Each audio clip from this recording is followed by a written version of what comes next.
Alright, we should be live. Microphone looks good. Alright, so we finished up Bilbo, and I did my anniversary retrospective. So I need a new commander.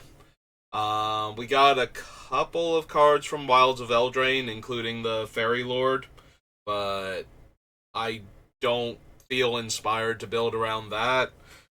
We do have a excuse me, a bunch of new commanders from the Commander Legends commander decks. I'm sorry, Commander Masters commander decks that are coming out. Um, yeah, I just don't feel strongly inspired by any of them either. Like, they're all fine for decks that already kind of exist. Um, I'm not going. I already have a Planeswalker deck that's 5 colors, so I'm not inclined to build Commodore Guff or whatever Luca's first animal companion was. So neither of them are working for me. I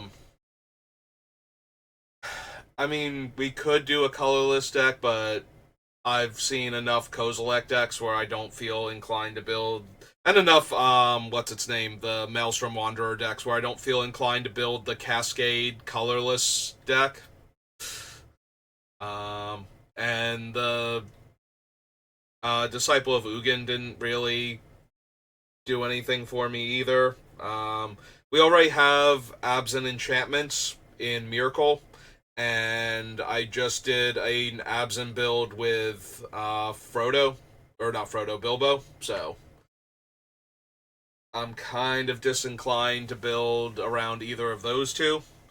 And Slivers... Slivers is a deck that has the closest thing to being an interesting card to build around is the alternate Sliver commander, the researcher, whatever her name is, who can turn your slivers into another creature type. She's kind of interesting. She would be the closest thing to a build around if I was going to do one of the commander things, and I don't really have, like, there are a whole lot of different combos with her by changing the creature type. Like, all of your non-token creatures become that type in our slivers, is the thing. So she is actually another Morophon, where she is a lord for other creature types. And there are plenty of combos you can do with her, but I've seen like 3 or 4 things on building her already. Because I do commander stuff, and I look, when I look at my own videos, it's like, hey, you like commander stuff? Here's like Commander's Quarters and the EDH cast people and game nights and like all of these other groups that are doing commander stuff. So I've seen a bunch of her. Like, I haven't watched any of the videos because I like to just build on my own, but I know there are enough people building around her that I don't need to. I'm not doing anything original by building around her, and she's the closest thing to an interesting commander to me from that set. So with all of that said, as much as I dislike Universes Beyond as a concept and continue to just absolutely hate on it in that regard, I am still going to build around new cards that come out that have interesting effects. And I think out of all of the things that they previewed from the upcoming Doctor Who Universes Beyond Commander decks, this is the one that has the weirdest game text and therefore made me most want to build a deck around her. So, I do not know 99% of Doctor Who.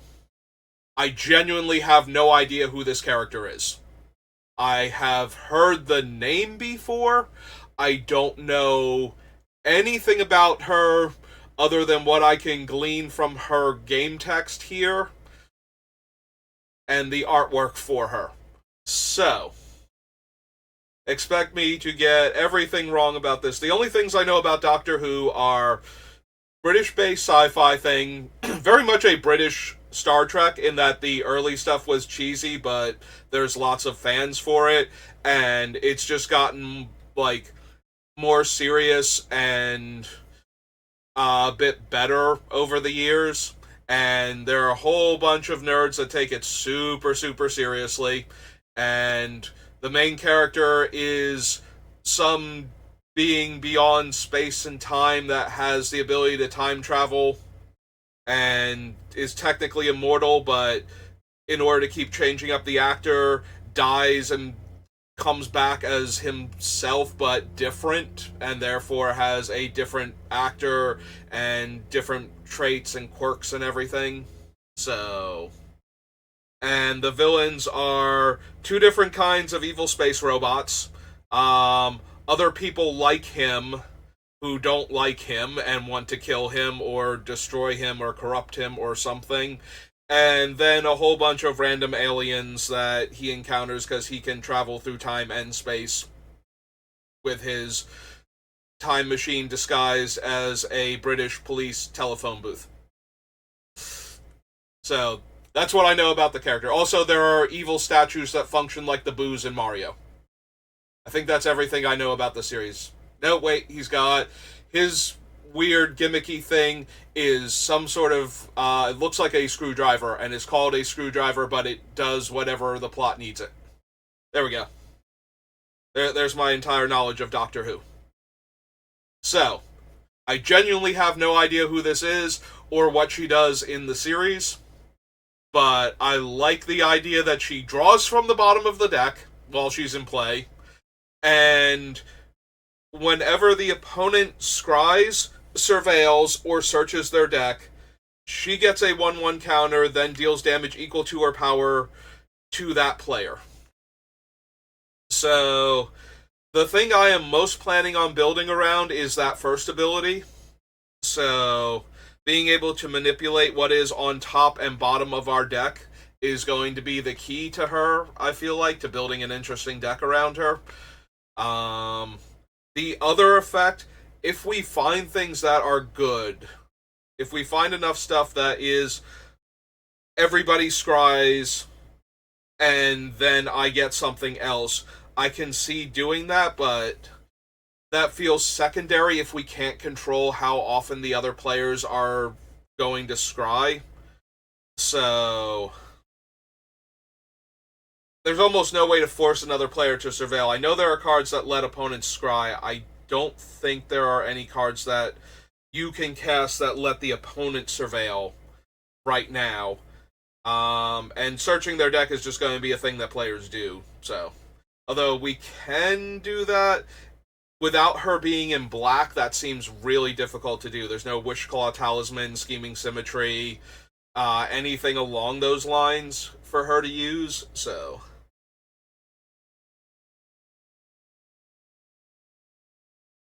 take a nice long drink of water.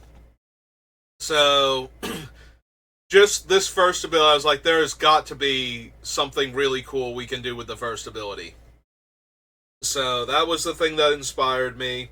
And this is one of the very, very few things that I actually like about Universes Beyond, is that when they are trying to top-down design a character or concept that does not exist in Magic, you sometimes get really weird, flavorful things that you would never get from just regular Magic cards. That is probably the one biggest upside to Universes Beyond. I do genuinely dislike I call it turning Magic into the Funko Pop of collectible card games, where there is a Funko Pop for you for whatever property you like, and you might want that one, but you don't want any of the other ones because you don't care about Funko Pops, you care about the character that the Funko Pop is. So when they do this with Magic, there are going to be tons of people that will buy it that wouldn't buy Magic products, and their hope is that those players will get into Magic because of that, but statistically speaking, they're probably not going to. So, you really have to get the people, like, you're not making Magic players happy most of the time with these cards. It doesn't feel like it seems like whenever I see discourse on Universes Beyond, half of the player base is very upset that there are Universes Beyond at all. Something like 30% of the player base is excited for the thing that it is because they love it and love Magic. And the other 20% is, I don't care that it's this thing, I only care how it relates to Magic. That seems to be the general thing that I get the sense of. It's like a whole lot of, this shouldn't be in Magic, I really like this thing, so I'm glad if they're going to do this, they did my thing that I like, and is there any interesting card designs in here? That seems to be like every time I go to a thread on the topic, what I see constantly. So I don't know if their numbers match that, if there are people that don't bother talking in these type of forums that are just absolutely enthralled with Universes Beyond and can't wait to buy more of them, or specific ones and don't hate them with the same level that I do and the same level of vitriol that the people that feel like talking about it on internet forums, you know, because when you feel very passionately about it, you talk to people about it, but if you like it and you know a lot of other people hate it, so you don't voice your opinion on it to other people, but then you go out and you buy the products, and when you do like the marketing research surveys for Wizards, you say, oh yeah, I really liked when you did this crossover, then that's going to keep that thing going. But every time I see anything on it, it seems to be somewhere around half vitriol and half love it / don't care that it's this thing. So we'll probably just keep getting more of it, but it is the thing I most want to see not happen. But on the other hand, you get cards like you would never get the ring the way it works in the Lord of the Rings set in a Magic set normally. Like, that was a top-down design trying to capture the flavor of the ring. You know. And whether or not you think they succeeded, the actual mechanic of it would not have existed if they had not been trying to do that specifically. So, yeah. Also, we would not, like, all of the cards that give you something when somebody else gets tempted by the ring are all characters that resisted grabbing the ring when they had the chance. So that is a thing.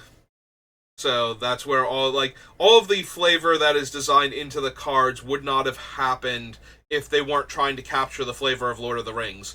So you lose out on all of these design choices because you're not trying to do it that way, and you would just design a normal Magic set and it wouldn't have all these quirky cards. And sometimes quirky cards really help the game because they tend not to be a problem in major constructed formats. Like, they're just weird and different. But you get something that somebody can get excited about building a commander deck around or building a casual deck around. And so that's the really good thing about Universes Beyond. If I had to pick one thing that's like, why should this stay in here, I would say that is the biggest benefit to doing Universes Beyond at all. So now that I've rambled about that in general and a little bit about River and specifically, let's pop over here and let's start it off. So, of course, we're doing it alphabetically, so we are on Adventures in the Forgotten Realms, which you do get to scry with some of the things in the dungeons. Like, the dungeons have scries, and they have manipulating the top of the deck. So one of the more interesting things we can do with Miss Song here is that because she draws from the bottom of the deck, we can put cards on top of our deck with effects where we don't want to draw them right away, but we want to do something with a future sight effect. So you can do something like put Force of Will on top of your deck while you have Future Sight out, and then have access to the counterspell basically forever. Like, until River goes away, that card is there, or the future side effect goes away, that card is just there, and you can play it. And meanwhile, she's going to keep drawing from the top of your, or from the bottom of your deck instead. So, there's a whole lot of potential weirdness with her that, again, makes me want to actually build the deck. This is another thing, too. Being able to put the card on top of your deck and then not have to draw it necessarily, because you want the card eventually, but you don't want it now, type of thing. Giving yourself access to the card is actually kind of interesting. I don't think this one in particular, but there are a bunch of cards that put cards on top of your deck. So I think this is going to be one of the things I want to do with her, is by manipulating the top of the deck, without being able to draw the card naturally, I think we can do potentially some very fun stuff with her.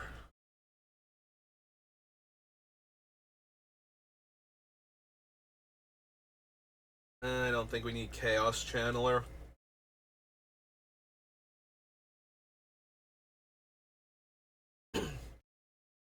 That is another thing, too. If you scry and draw, and there's a card you want later, but you need to find something now, theoretically you can put it... Oh, no, wait. No, if you put it on the bottom...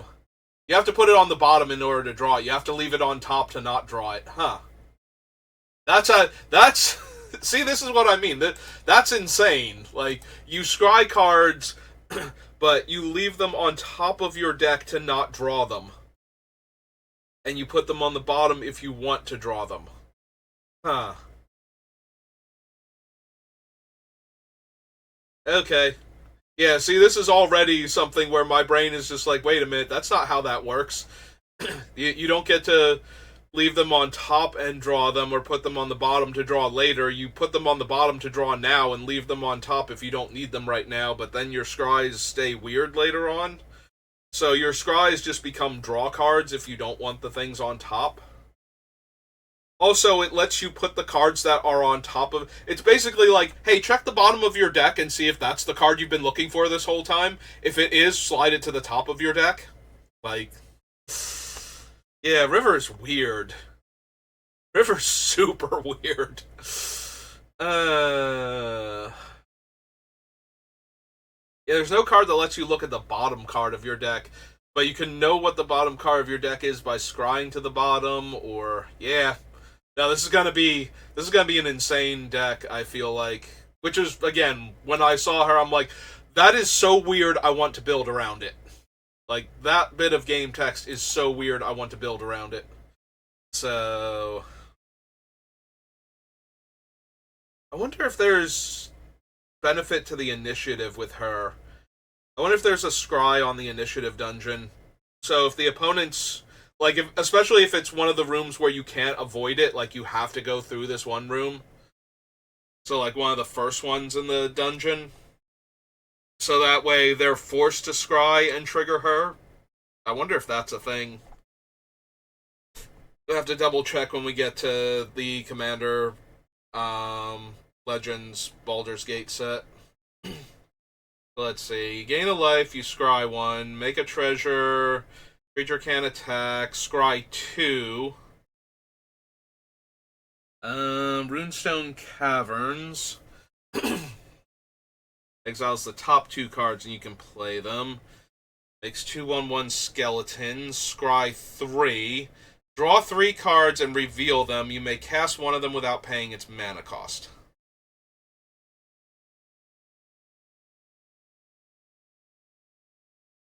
Alright, I'm not gonna lie. The Dungeon of the Mad Mage has so much scrying going on. Because it does let you scry 1, scry 2, scry 3 on all of the rooms that you have to go through. And then it's like, well, you can get a treasure, or you can make a creature unable to block, and you can exile the top 2 cards of your deck and play them, or make 2/1/1s, and then you get the last effect. Like, you have to scry every other turn, or every other dungeon explore. That might be a thing.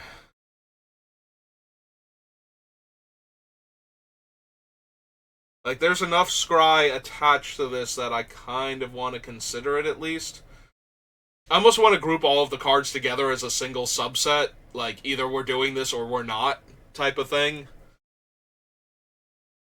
So, alright. Let's go to Forgotten Realms.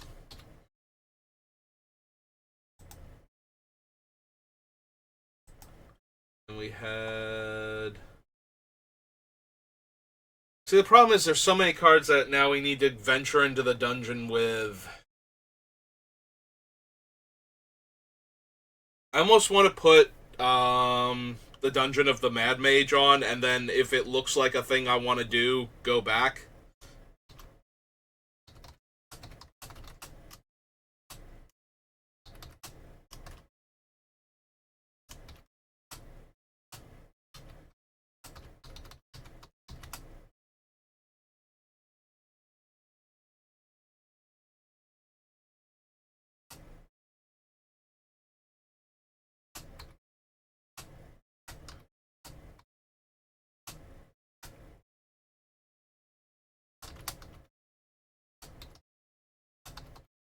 Like, these are the reasons why I would consider the Dungeon of the Mad Mage, and therefore venture into the dungeon at all. So, we either need a couple of repeatable ways to explore the dungeon that can just be in the deck, like Dungeon Descent, as mediocre as this card is, would let us access all of these effects. Dungeon Map, maybe. But I don't know that I want something like Eccentric Apprentice.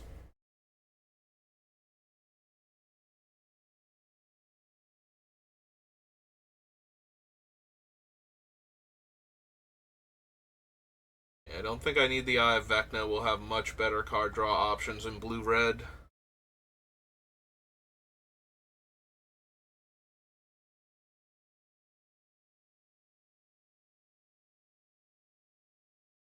Yeah, the downside, so the land is as a sorcery also, right? Because they don't want you venturing into the dungeon.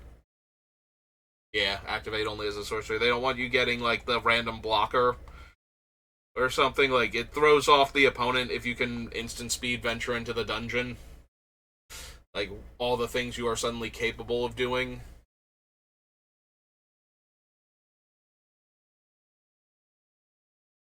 Great Axe, Guild Thief.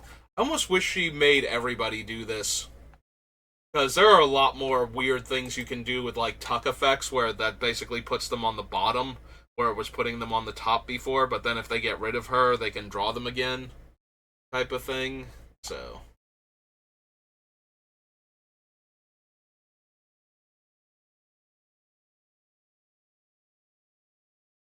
so far, Hand of Vecna, no.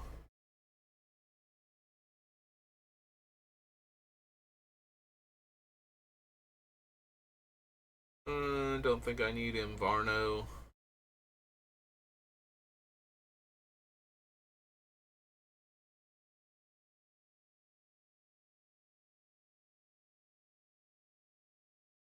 Don't think I need Ymrith either. Alright, so this one has Scry 1, then make a 1-1 or a treasure, then 1-1 counter, lose a life, gain a life, -4, and the final thing is draw a card, yeah. Easy to complete dungeon. I think the Dungeon of the Mad Mage is the one that I care about, and possibly the Initiative Dungeon.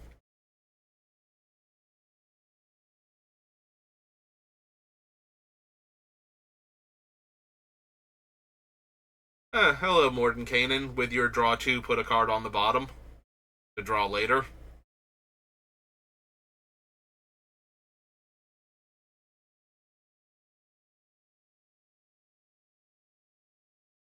Hmm. Yeah, he's definitely a possibility.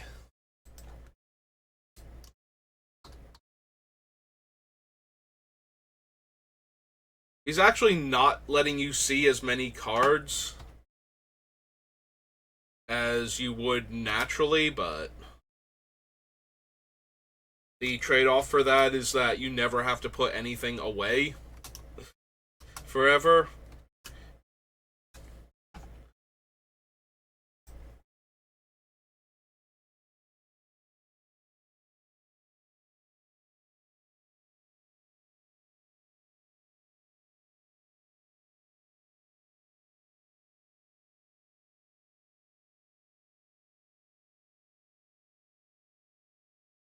Treasure, no.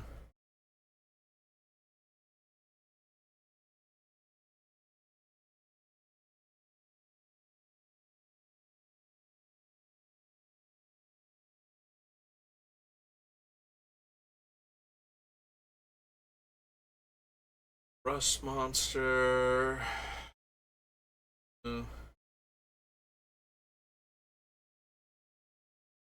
Shocking grasp, shortcut seeker.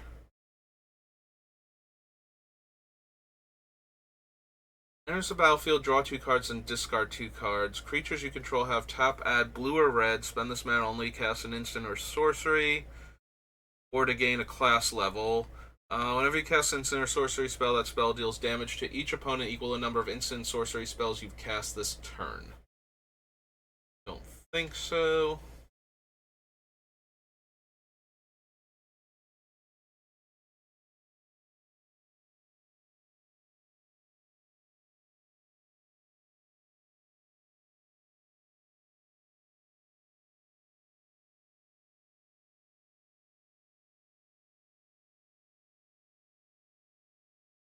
Discard. Turn a card at random from your graveyard to your hand. Draw 2 cards. Put a creature card from any graveyard onto the battlefield under your control. When that creature dies, its owner loses the game. No. There's the Tomb of Annihilation, which is just negative effects. So, lose a life, lose 2 life unless you discard a card, lose 2 life unless you sacrifice a creature, or discard a card, sack a creature, an artifact, and a land to, like, speed run the dungeon, and then get the 4/4 Tropal.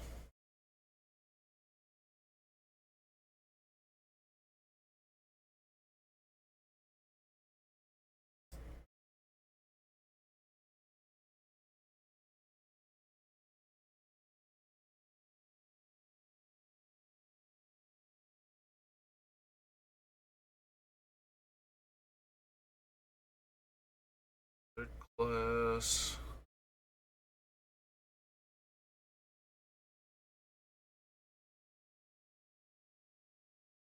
Zorn. No. Turn target non-land permanent to owner's hand. +1/+0 and can't be blocked.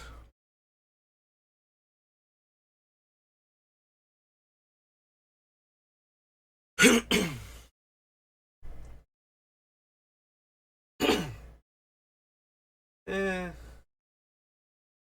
Allison is okay at best.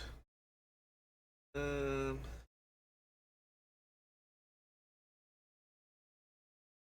Zolto and no to Zariel. Yeah, okay.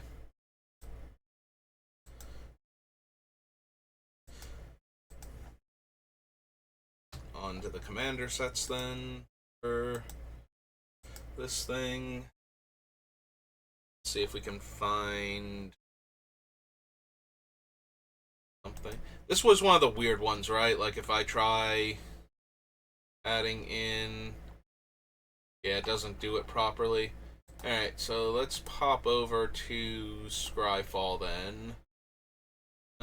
Commander's color identity are red and blue. And then the hard part is finding it because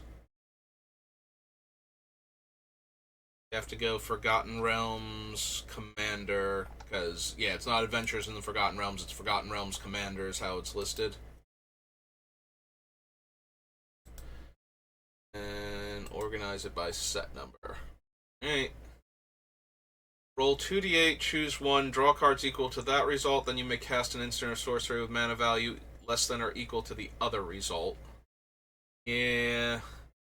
Roll d20, add the amount of cards in your hand, draw X, or scry X, then draw X.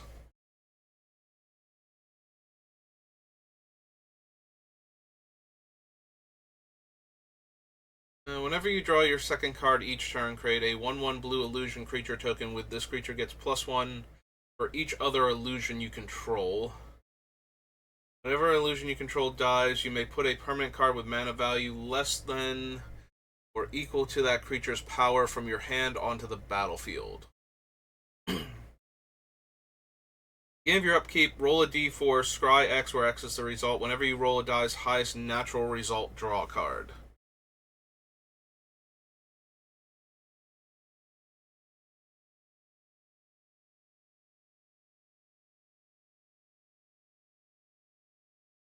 Phantom Steed. Like, I'm looking at the Netherese Puzzle Ward, and I'm thinking about it, because you would always scry X, and whatever you want to draw from those you put on the bottom. The downside is if we scry a whole bunch while she's not on the field, we're really going to need to shuffle our deck afterwards if we didn't want any of those cards. So that'll be an interesting thing in and of itself. It's also a 4-drop do-nothing enchantment. Like, we have to wait till we get to our upkeep.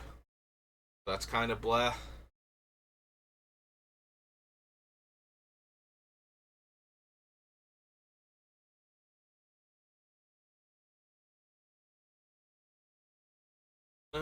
Player casts an instant or sorcery spell, exile instead of putting into your graveyard. Into a graveyard as it resolves. You may cast any number of spells from among the cards exiled with Rod of Absorption with total mana value X or less without paying their mana costs.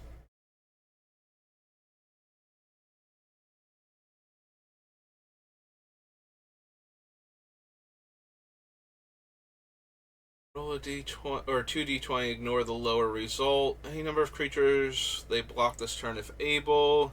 Any number of creatures block this turn and how they block.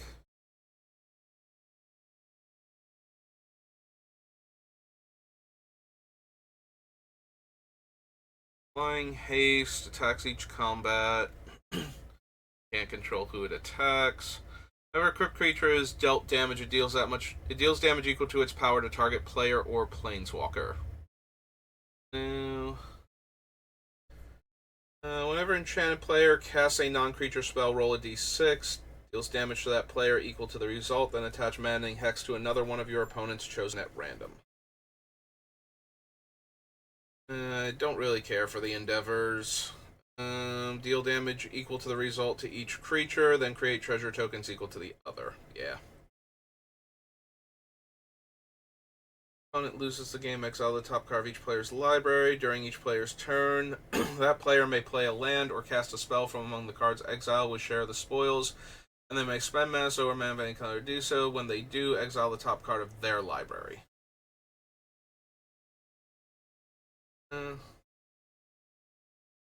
Oh yeah, Cascade is another weird one because all the other cards go to the bottom.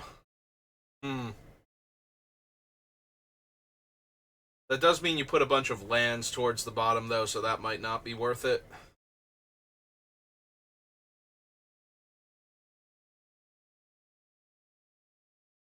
They do go in a random order.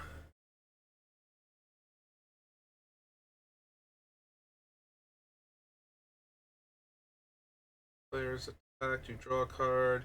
Your opponent attacking that player does the same cards from the other ones. Okay.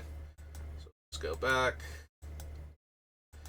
Kind of glossed over like the 2 artifacts though, or 3 artifacts, so I know I don't want Sword of Hours, because that's like a weird one based on damage. Just gonna give a creature flying. Mana of different colors. We don't need the Clay Golem, and we don't need the Ever Full Purse. Okay. That was Adventures in the Forgotten Realms. On to the next set. Aether Revolt. Alright, Aether Revolt, what do you have for manipulating the top and bottom cards of my deck? Return another target creature you control to owner's hand. Aether Chaser enters the battlefield. You get 2 energy, spend 2 energy, make a servo. No. You know what card's actually going to break this deck in half? Rado Lantern and Soldevi Excavation.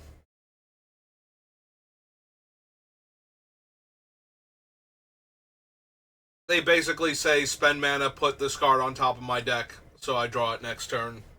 If you can't kill my commander.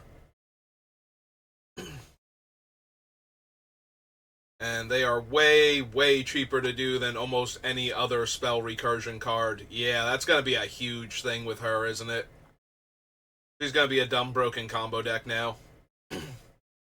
Alright. Dumb broken combo deck inbound. So this is Aether Revolt. Baral, Chief of Compliance. She might actually be better than Nin at Nin's job.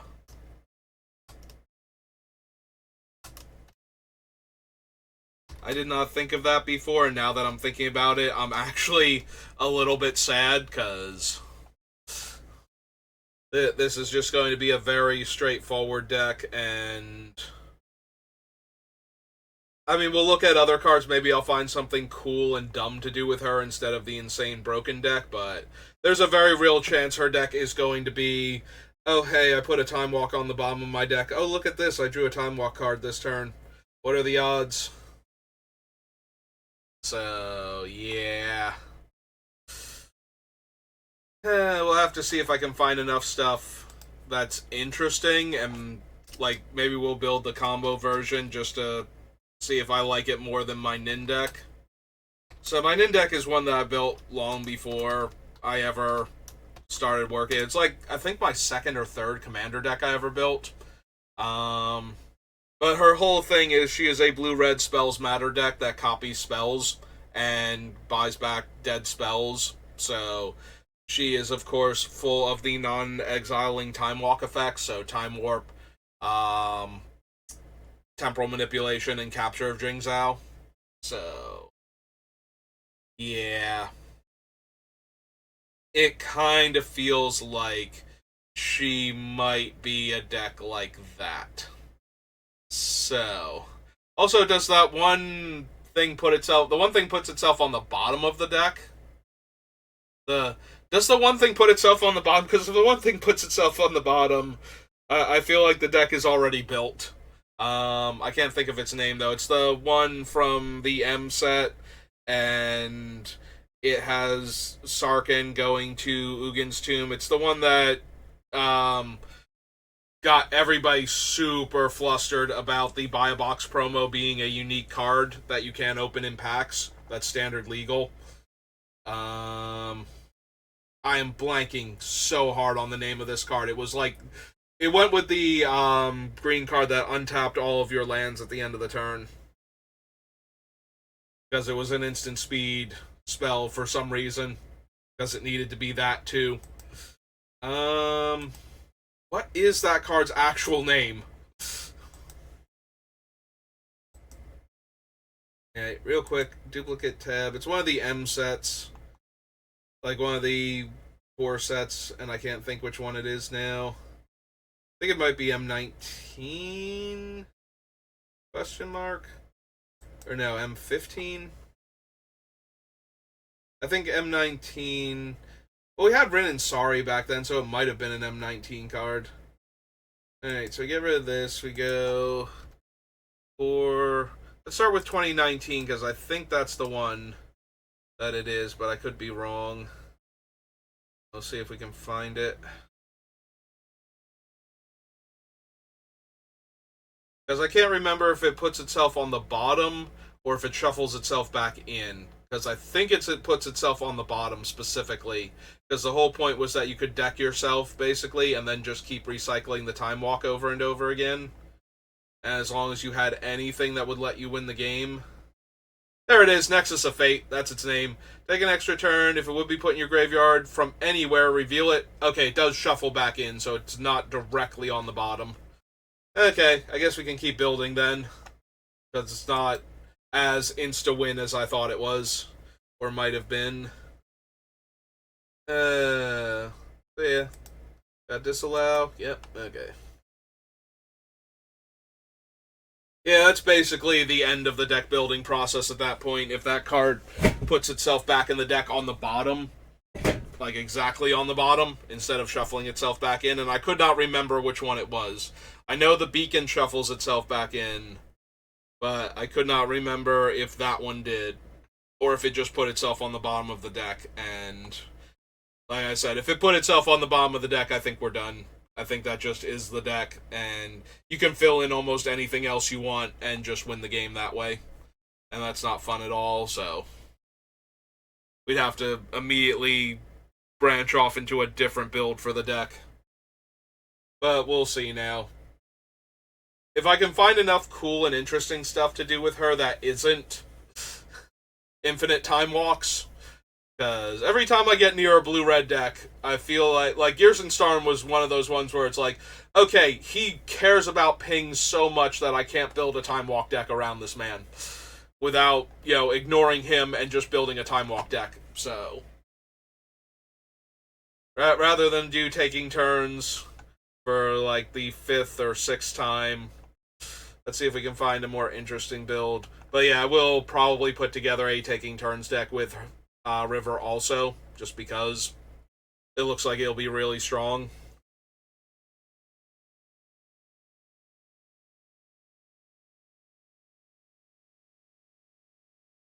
I don't need Gear Smasher. Giant, Filigree Crawler, Free Jam Regent, Frontline Rebel, Gremlin Infestation, Usurper, Ice Overnew.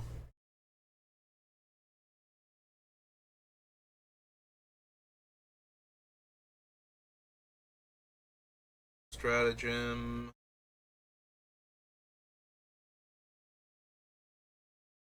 Blue Implement. Probably don't need the red one either. Deals 1 damage, yeah. Indomitable Creativity. Destroy X target artifacts and or creatures. For each permanent destroyed this way, its controller reveals cards from the top of their library until an artifact or creature card is revealed. And exiles that card. That player puts the exile cards onto the battlefield, then shuffles. I think we need that. Karizev. For expertise.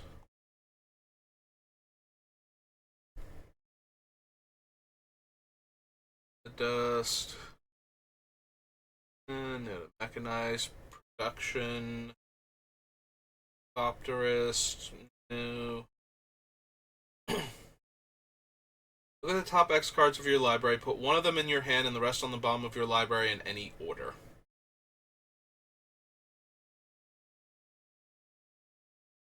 I mean, that does let me manipulate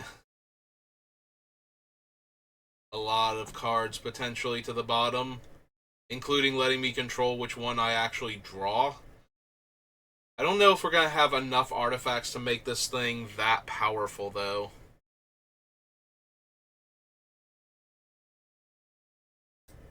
I guess we add it to the list and consider it. Stock hand. It's going to be how many artifacts am I actually running / treasure makers. 1 for a construct. 1, 2.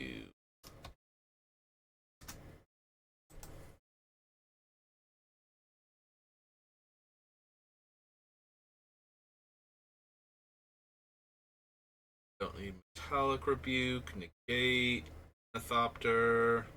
Can't run Paradox Engine. Turn that card to the hand unless target opponent has Pia's Revolution, deal 3 damage to them. Don't need the Planar Bridge. Spy. Ravenous Intruder. Reckless Racer. Gremlins. Renegade Map.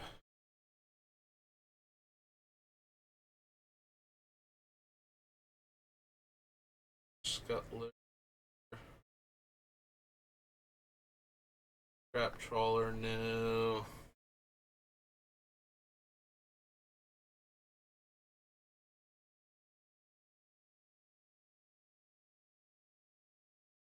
Plunder. Brawler. Tap target creature doesn't untap. Macro. Trophy Mage. Solvent. Walking Ballista. Watchful Automaton has repeatable scry on it, but I don't think that's what we need.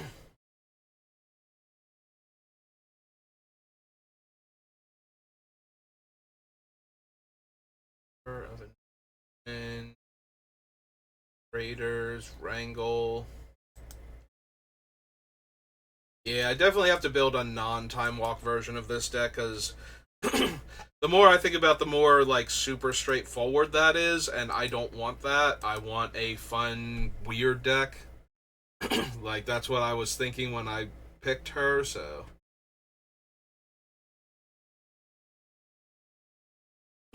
I don't think we need Cloven Casting. Thresh, Spellbound Dragon. Nope.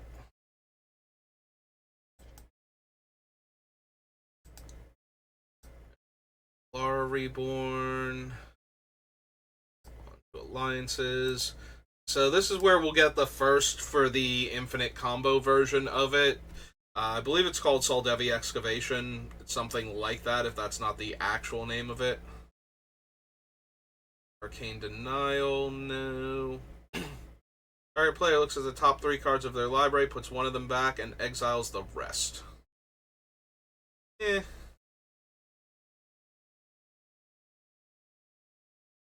Some presents, Astrolabe, Board.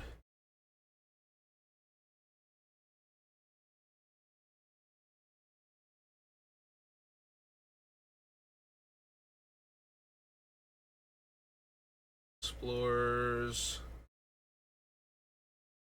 Browse, Chaos Harlequin.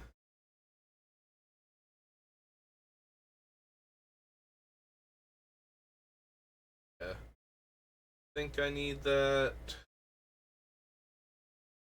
Burns, False Demise. Will, of course, have Force of Will in my base blue deck.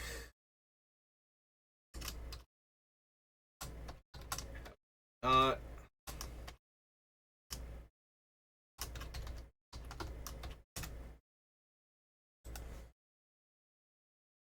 Foresight. No. Gorilla Shaman, don't think so. Fish Scepter.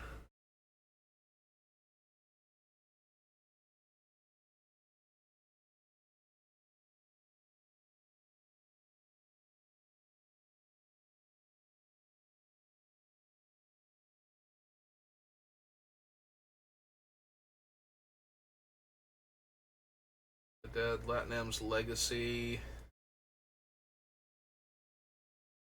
Brave Latinum. Groundbreaker, Compass, Omen.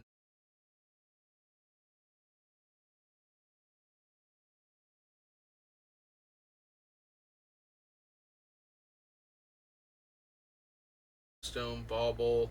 Though I was looking at it, putting basic lands on top of my deck and then drawing from the bottom. It is one tap, sacrifice it. I knew it had something going on. Isn't there a card called Conjurer's Bauble that lets you put a card from your graveyard on the bottom of your deck? That's probably going to make it in here too. We don't need Pillage. Primitive Justice can't run. Pyrokinesis, no. Rogue Sky Captain. Sheltered Valley. Field Sphere. Soldevi Digger, that's the card. 2 to cast, 2 to activate, put a card from your graveyard on the bottom of your library. Yep. Even without the infinite combo aspect of this deck, that's still going to be a card that makes it in, just so I can keep hammering the opponents with the same card over and over again. It doesn't have to be a basically I win the game card, it just has to be a card worth grabbing back. Stormcrow, Storm Elemental, Suffocation, Thought Lash.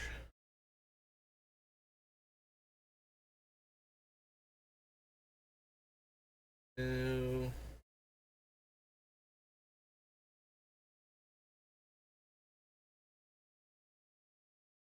Title control. Also, it's really bad for my red cards. Whirling catapult. Nope. Okay. That one. So from alliances, we go to Amonkhet.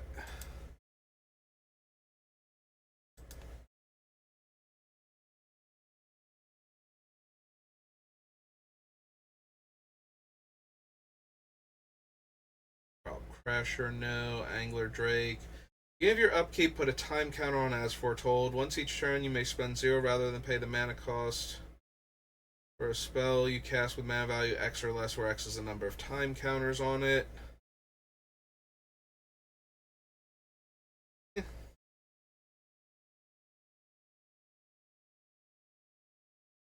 Initiate. Volley. Battlefield, discard a card.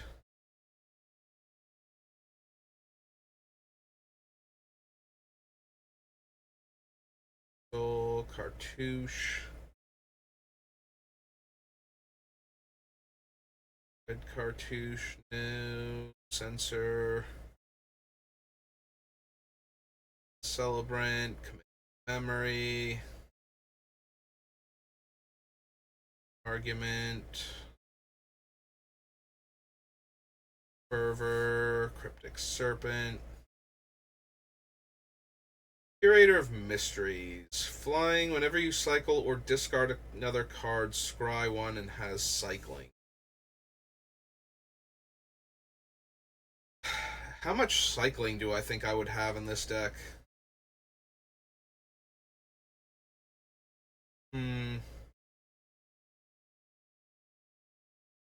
Maybe not enough, but I think I'm early enough in here where this feels like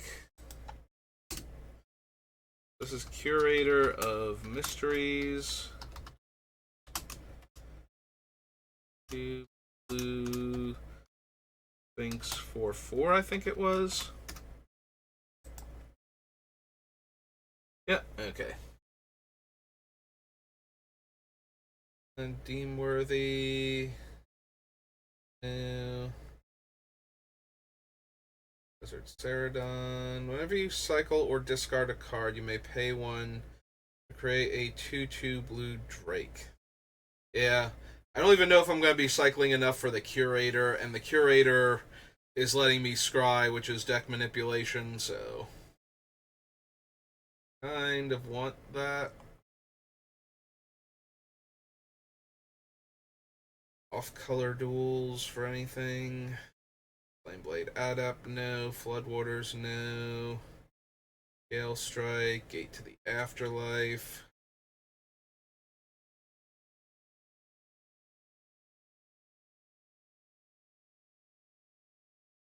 Glorybringer, Glyph Keeper. Mentor, Hazoret. Fervor. Case if you do sacrifice at the beginning of the next end step. Nope. And Heart Piercer. +1/+1, no.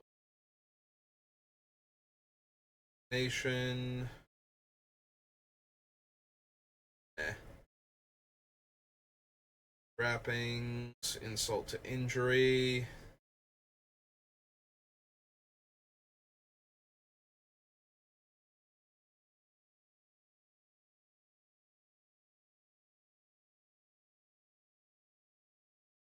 The problem is that the double damage thing is a sorcery to stop you from casting it mid combat after not blocking properly, but that also means that we can't use it to pair with River's triggered ability to deal damage if the opponent does something where they're going to be searching their deck. Kefnet the Mindful. If 7 more cards, draw a card, return a land you control to owner's hand.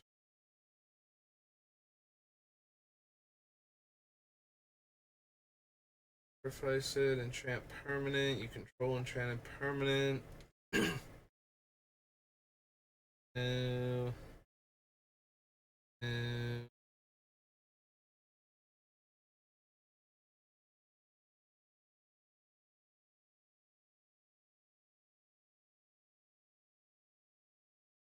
Four shot, no.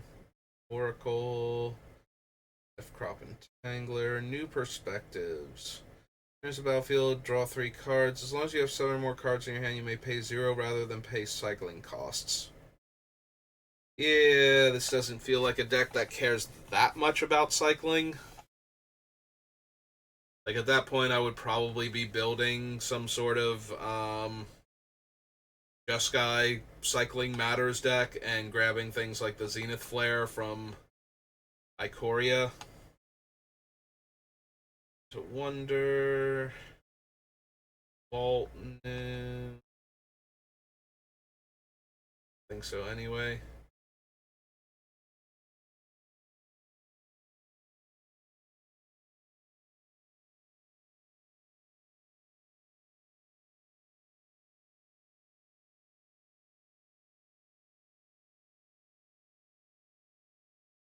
Trouble, Rona's Monument.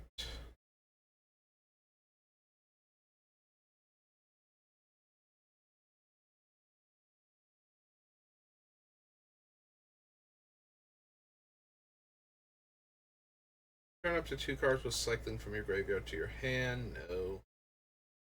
No. Scribe of the Mindful. Return target instant. No. Draw a card, then discard a card. Only if you cast a non-creature.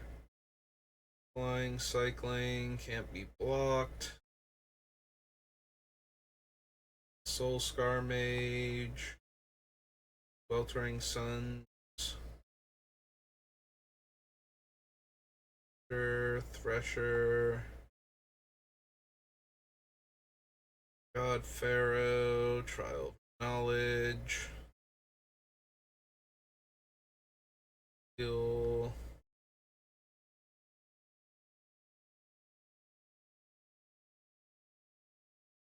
Violent Impact,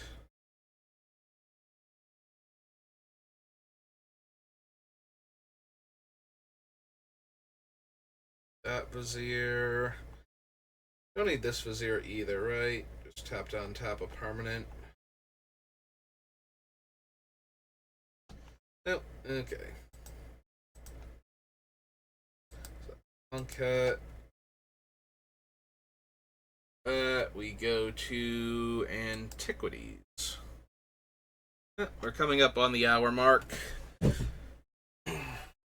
And I do have to get ready for work soon, so I think we'll stop at Antiquities here. I'm not expecting to find anything, but maybe there's something I've forgotten about. Doom counters, no. Transmogrant, Atog, Battering Ram, Candelabra. Anything that manipulates the top or bottom of my top of their library. Yeah, not really interested. Artifacts to owner's hand, Ivory Tower, Jailer Tome, Millstone, War Machine, Workshop, Obelisk, Mechanics, Power Artifact, Primal Clay, the Rockolite, Destruction, no, Gucci, Tablet, Mute, Skillion.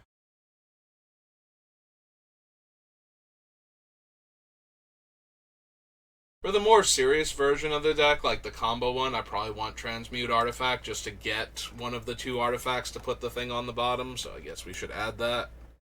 But I don't see that being necessary for the version I'm hoping to build. Right, it's 2 blue and a sorcerer, yeah. Like, I might still leave it on the list for that deck just because it gets Soldevi Excavation and Rado Lantern. Yeah, that's going to do it for me for today. So I did kind of disappoint myself by realizing that River could just go infinite with Time Walk effects and cards that put cards on the bottom of your library from your graveyard. So this is going to be another split deck, most likely, where we do that, see if it's better than my, what's her name, Nin the Pain Artist deck for that.